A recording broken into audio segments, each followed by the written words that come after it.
But if you look at the batteries on the Isle of Wight, if I get in the right position, they're facing the wrong way. They're facing towards the land.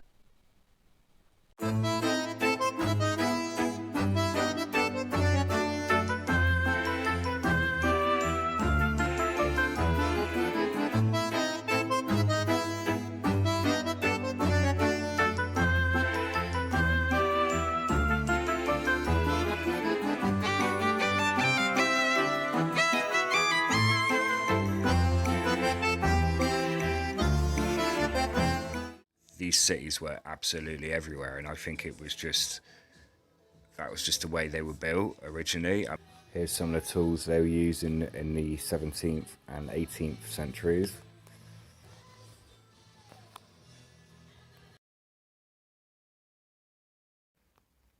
To give you an idea of the carving that goes on, just look. The official story for star forts are for military purposes. You've got to ask the question, if they're building these things strategically for military purposes, surely if it was an emergency war situation, you wouldn't be making elaborate designs. I mean, how long is that going to take in the 16th century to carve it out of the hillside? Hurry up, Pablo! The French are coming! So yeah, if I stop it here, what does that look like? To me, it looks exactly the same as the corridors that you see in all these forts. Look at the way the walls arch outwards, so they go slightly wider as you go higher. Exactly what culverts are like. Exactly how you would build a culvert. It makes more sense to build a structure like this for water than it would for military purposes, where you've got hundreds of soldiers, staff, army personnel walking through these narrow corridors where not even two people can get by each other. I say, not to mention all the weapons and huge items, machinery and stuff that they would have to haul down there. What would you normally build a bridge for? It would be because you're building over something. That would either be a railway, a waterway. Historically, I cannot find any records for there ever being a waterway or a railway track going into the nave. So you have to ask yourself, why did they build that bridge? Look how much grass is at the top of that. It's like about 1.5 foot. Why even bother leaving it there? So they would have made the cutting through here, you tell, and obviously the hill's a bit bigger here. So unless you were planning on having a rail underneath, a rail running along here, or a waterway going through here, there would be no reason whatsoever to leave that small bit of grass up the top there and build this humongous tunnel bridge that would take... It'd just be totally unnecessary. But it wouldn't be unnecessary if it was an old waterway, or if you were planning on directing water into there. Look inside this tunnel as well. What's it very similar to? So you've got narrow at the bottom and it goes wider. Exactly how a culvert tunnel would be. And again, the really obvious question, but if you're building this for military purposes, surely you'd build that bridge a little bit wider, considering you've got to bring things in and out of there. It would just make things awkward. Are you more likely to build that for water purposes, or are you more likely to build that for military purposes, considering you've got to bring machinery, weapons, all sorts of stuff in there.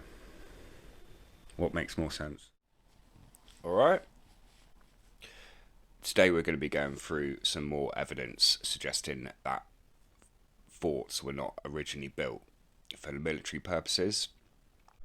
And I'm pretty certain you will come away after watching this video seriously questioning whether forts were originally for military purposes, because that was what I really wanted to get across properly in my last video, which probably didn't get across as well as I wanted to. So we're going to be talking about Portsmouth a lot today. I've touched on it previously in some of my videos, but not in a huge amount of detail. But today we will be going into a bit more detail. I'm really questioning some of these, and you'll see this. The story for why these forts were built is absolute madness, and we will be picking this apart today because it's just so obvious if you just look at it from a different perspective instead of what the crap that they feed us. So all the forts around Portsmouth, and the story for the majority of the forts around southern England and around parts of the UK they are built under what was called Palmerston forts. So they were built because of the threat of, I believe it was Napoleon III in 1860, and they built all these elaborate forts. I will keep saying that word like that because they are not forts. They built these forts because of the threat of the invasion from Napoleon. And I say this is the story all across the world. Various different. I noticed it when I was looking up some forts in America. Fort Jefferson. They're all part of. I mean, in England it's the Palmerston forts. In America it's called something else. And it's the same story throughout the world. Just slight different variations here and there. So, you've got the threat of invasion from the French, from sea. You've decided the huge decision to build all these elaborate forts that would take God knows how long to build. But there's one fatal flaw here. Alright, Sarge. Clarence? Have you finished on the torch yet? Well, yeah, that's kind of why we're calling you. There's a little bit of a problem.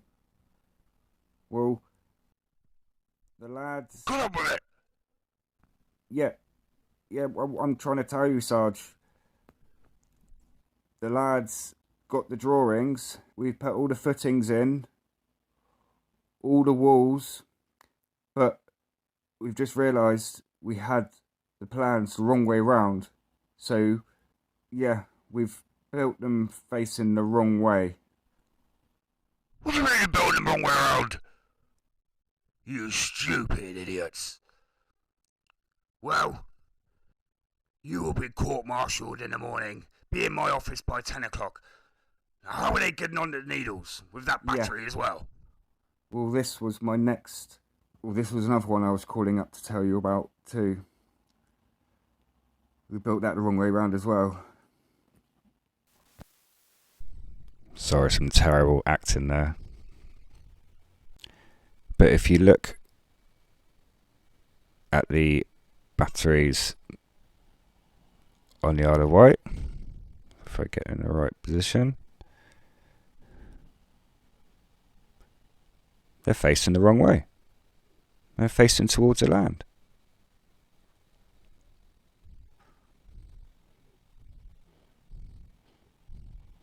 So I'll just read a couple of paragraphs of a website. The forts are on the crest of the hill, overlooking Portsmouth and its harbour. They face inland, which to some people looks the wrong way. Due to the development of new armaments and a perceived threat of invasion, the Prime Minister, Lord Henry Palmerston, commissioned a review and implementation to strengthen Portsmouth and the surrounding area. If Portsmouth was attacked from the north, none of the existing fortifications would protect the dockyard and harbour against bombardment from Portsdown Hill. In August 1859, the Royal Commission received the instruction to begin work. By considering the defence of Portsmouth, the report was submitted in 1860 and the recommendations were: 1. To prevent the enemy from landing on the Isle of Wight. 2. Protection of the anchorage at Spithead. 3. Defence of the Needles Passage, Isle of Wight. 4. Protection of the harbour mouth. And 5. Land defences divided between Gosport and Portsdown Hill. So one of the official reasons that they were building these forts was to prevent a land invasion on the Isle of Wight. What you're seeing in the background are basically a map of where all the forts are, all the Palmerston forts are, all the ones that were built or added onto during this period. What do you notice? If they were trying to prevent a land invasion on the Isle of Wight, they've just left the whole of this part free to land on. I mean, surely you'd have at least one here, or maybe here. No. Those are all the forts that we were talking about that were all facing the wrong way. Obviously built on this hill. You'd think they'd just be facing this way to give yourselves a better... Obviously you've got a few here to aim from low down, but from high up. No, they're all facing the other way. And like I'm trying to sort of sway people towards is, it's all right having all these elaborate stories, and essentially they've got to give you a story for them. They can't just leave people to make their own minds up. They're going to give you stories for these things, but does what I'm telling you and the evidence I've found, i.e. they're probably water motors, batteries, something water orientated to most likely run the cities, or are they forts to defend a land invasion on the Isle of Wight? Because that would suggest they're probably not. You've got the Needles battery facing the wrong way. Why would you even need to... I mean, this isn't some separate country like Monaco in France or anything like that. This is just the south of England. If you're worried about a land invasion further up the coast, you just put a zigzag line in like they've done further up here on the Hillsea lines. And like they've done across Europe in many military battles, where they just put a zigzag, trenchy type line to stop the enemy. Or you got Dragon's Teeth sometimes in other instances. It would not make sense to spend, like I mentioned, God knows how long. How many millions of bricks would that take? And again, if you're doing it strategically, tactically, for military purposes, you would not be... They could be blown and obliterated to pieces before you've even got halfway through. If there was a genuine threat, logically, if you were building something for that reason, you would just put a zigzag line in further up the coast, or several zigzag lines in. Let's just assume for a moment that what we are saying is true, and there was some kind of reset whenever that was, whether it was back in the 16th, 17th, 18th, or 19th, or several dates, whenever it was, eventually you would have people starting to question it, or starting to question, what are these massive structures everywhere that seem to be abandoned? And eventually the powers that be would have to come up with some kind of reason for all these places. And I think this is what they obviously came up with. And if you remember some of the bits and pieces I've been doing with the mental institutions, some of the material that I've shared with what was going on from the 1750 to well into the 1900s within mental institutions, were there people questioning things like this? As it would be, like I've said before, you have got to look at it from their point of view sometimes. How would you do it if you were looking to hide these things, and if these things were true? But it's a little bit easier to understand in today's world with what's gone on in the last couple of years, and people have been scared to speak out because of their jobs and stuff like that, in fear of losing their income. Think how bad it would have been for people back then to say the wrong thing in fear of being chucked in the madhouse. I say, and lots of people say, well, how could they get away with all this and keep it all quiet and convince people that these are military structures and not what you're saying? Well, if you shut out that side of the argument, similar to what they've done the last couple of years with a certain other thing, and especially if you've got the threat of being chucked in a psycho ward, it would be very easy to push that narrative and story without it being challenged whatsoever.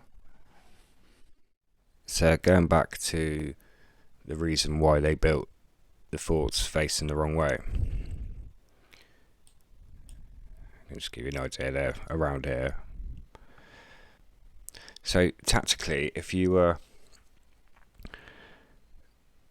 looking to do what they say and defend from an inland invasion, you would, rather than spending all those resources and the amount of work and bricks it would take, as I've just shown you, to build these structures, you just put a zigzag there, zigzag there, maybe down there. You do 3 or 4, maybe even up here as well. Even if you want to have that argument of they were built to defend an inland invasion or them landing up further up the coast, maybe build 1, 2, maybe even a third, but 1, 2, possibly 3, 4, possibly 5, 6, 7,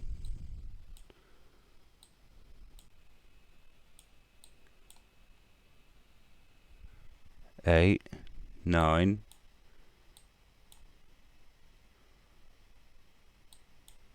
10. Do you see what I mean? You wouldn't build that many, and like I mentioned before, I say that was quite difficult to point out 10 there, but I've looked and there's arguably 15 or 20. You can tell by like the shape of the land, like some like that one, which I'm not even 100% sure they count.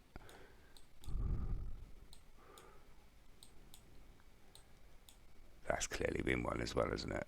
I bet you they don't even count this. Another thing that always makes me laugh about these forts is, and I wonder whether this is why they give us these stories and you've got these pictures in your head of like kings and castles and moats and stuff, and I think it's to sell these forts. Let's for a minute say that their worst fears came true and they managed to get on land. They're marching down here, but don't worry, they've still got to get past the moat in all these forts. Let's have a look into the official narrative on bastion star forts. So a bastion fort, or Trace Italiana, is a fortification in a style that evolved during the early modern period of gunpowder, when the cannon came to dominate the battlefield. It was seen in the mid-15th century in Italy. Some types, especially when combined with ravelins and other outworks, resembled the related star fort of the same era. The design of the fort is normally a polygon with bastions at the corners of the walls. These outcroppings eliminated protected blind spots called dead zones and allowed fire along the curtain from positions protected from direct fire. Many bastion forts also include cavaliers, which are raised secondary structures based entirely inside the primary structure. So basically the official narrative is these were built for war purposes, and the reason they were built in this particular shape was to stop the blindside firing, etc., etc. And this story works absolutely fine for these type star structures that have got several points or go round in a circle. But where that falls apart straight away. Right, so we have the Werner here, and this is a citadel that was originally, this is in Portland, sorry. It's just up the road from, so you got, I'll show you here. Got Portsmouth here, where I was showing you before, and you have Portland here. So you got the Portland Verne Citadel. You can just about make out the star structure.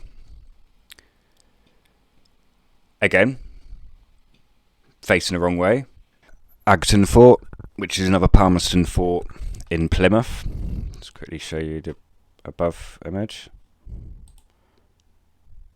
So very similar structure. Very similar structure to the ones you find around Portsmouth. So, looking at that, that's the original plan, or the original bird's eye view before you had all the trees and the vegetation covering it. Does that look like a fortification that is nullifying blindsides? I.e., these outcroppings eliminated protected blind spots called dead zones. If you've got the gun emplacements here, you could just shoot from that wall there. They can't. You've got several blind spots there. This is what I'm getting at. This is the thing with quite a lot of the explanations they give for these forts or bastions.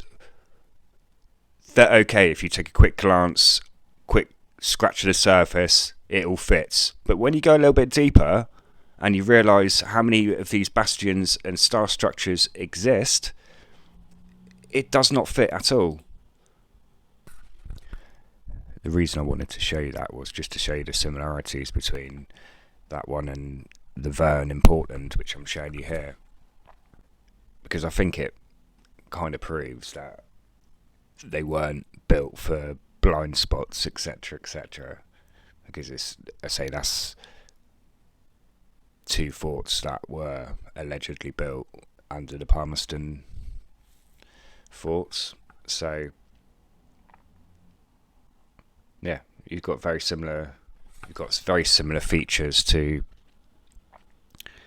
Plymouth, where I would question whether there are several blind spots there. Why are you protecting inland? So this is it here, the Verne. What's it protecting? It's pointing that way. Oh, once again, don't worry, because if they do invade, they've still got to get over this moat. It's nonsense. And again, I'll just ask that question. With all the things taken into consideration, are these things more likely to be built for water or for military purposes?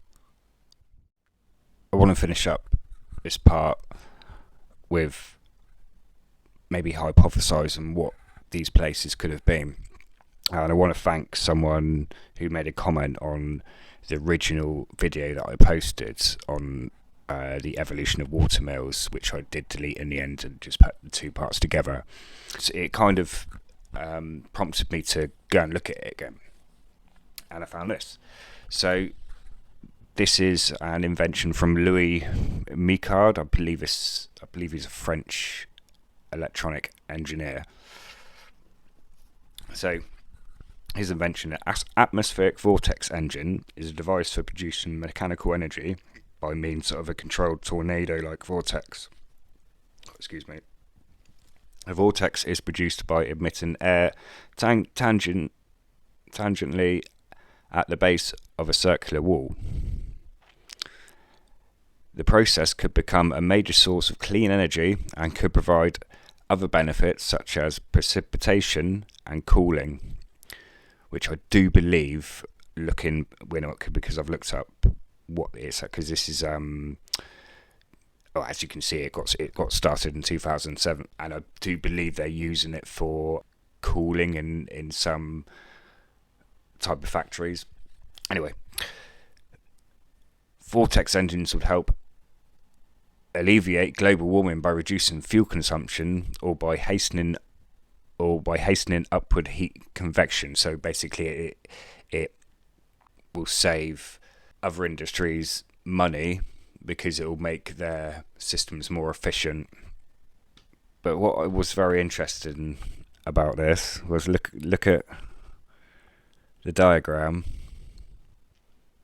of what they are looking to build. And what does it look exactly like?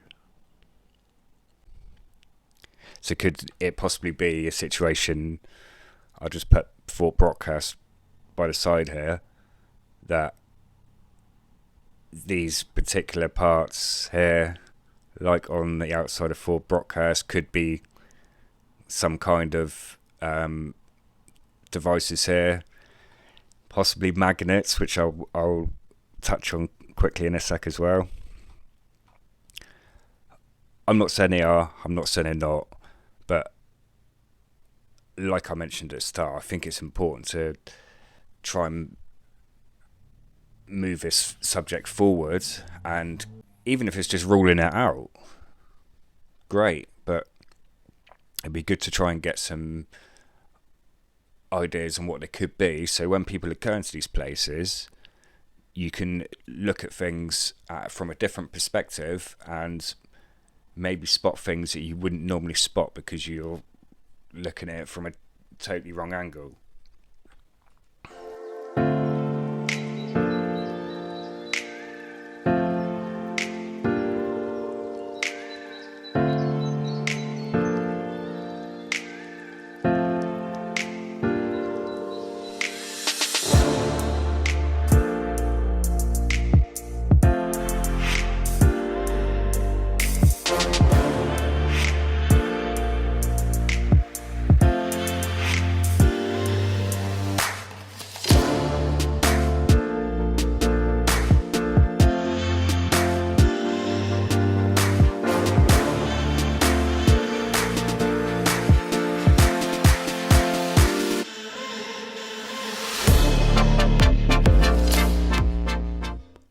Is going to be in my next video, and it's going to be largely concentrating on wind power and water mills and how they seem to combine together, and also how a lot of this history seems to be purposely hidden, and in quite a lot of instances I think there's evidence for it being wiped.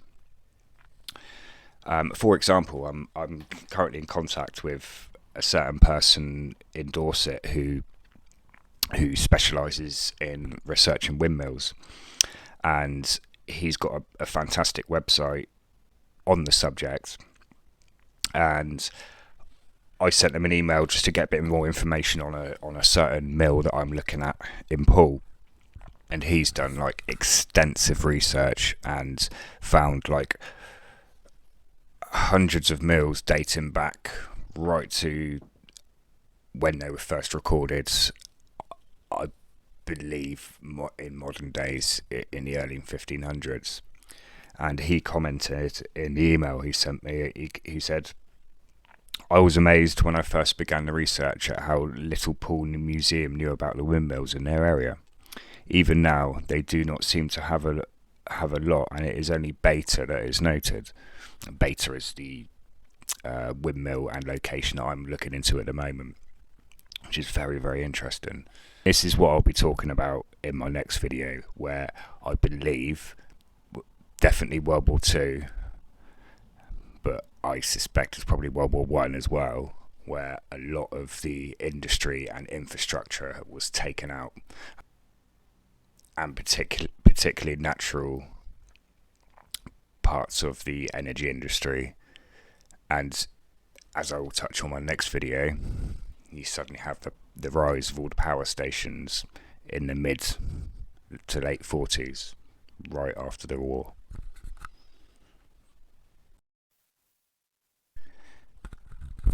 We know mills date from very, very early on, so like 3rd, 4th, 5th century. If you were naturally you evolve. For example, think how far we've come on our timeline we're on now with electricity. So we've gone from not even being able to bottle it, i.e. batteries, to where we are in 2023, less than 150 years later, and we're now remote controlling everything. The technology has come forward an unbelievable amount, and surely you would start building a landscape in a way that would benefit these structures, so you could harness as much power as you possibly could. And what I'm trying to say is the natural evolution of the technology over the years, surely you would just start incorporating that into the landscape, incorporating it into the buildings. And it backs up a lot of theories. Michelle Gibson's touched on it, and a couple of other researchers, and it also explains some of these massive structures that don't have any heating or anything like that, but were they just originally built for machines? So you had these citadel structures, areas that were built, and I think you just had buildings that were solely just for the machinery, so you wouldn't need any heating or anything like that. Same with all the churches as well, where I said I don't want to go too deep with this, but I'll show you in the background of a church. What are they?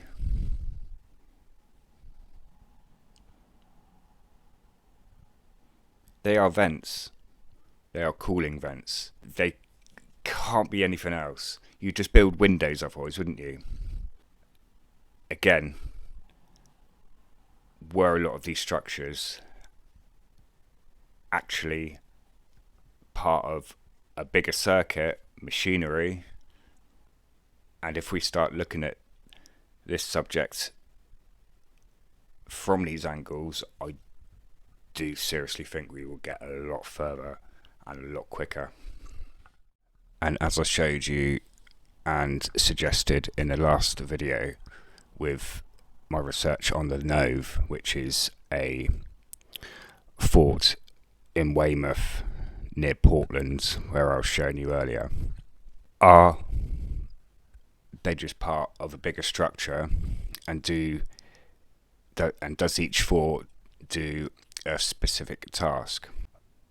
I'll show you some different photos to what I showed in the last video of some holes in the roof of the Nove, and I also showed you lifting devices as well that are in there that they claim are for lifting shells and bullets, whatever. But were they just harnessed in the water to feed all the industries? If you had all these industries that were destroyed, which I have found lots of evidence for, you would be left with that old infrastructure. And I'm pretty certain this is what that old infrastructure is. As always, I want to thank you for watching, taking the time to listen through my boring ramblings. And as always, I open it out to any questions or any comments.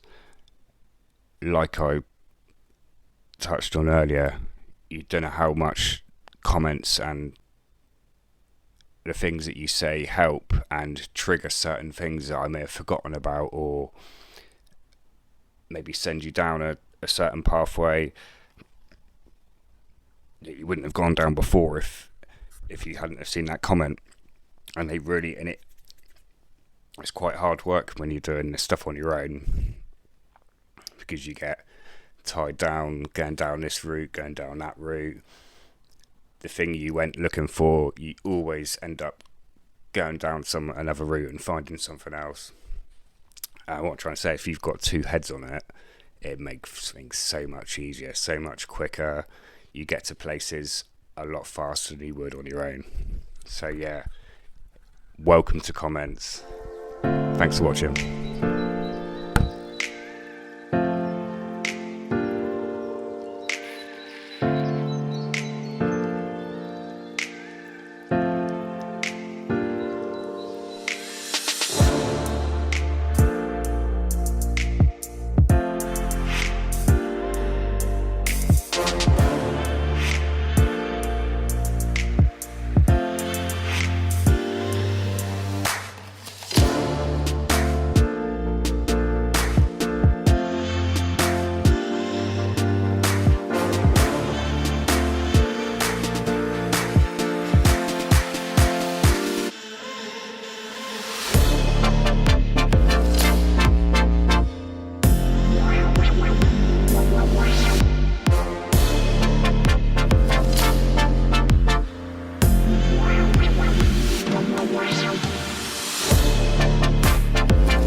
You're both looking at me.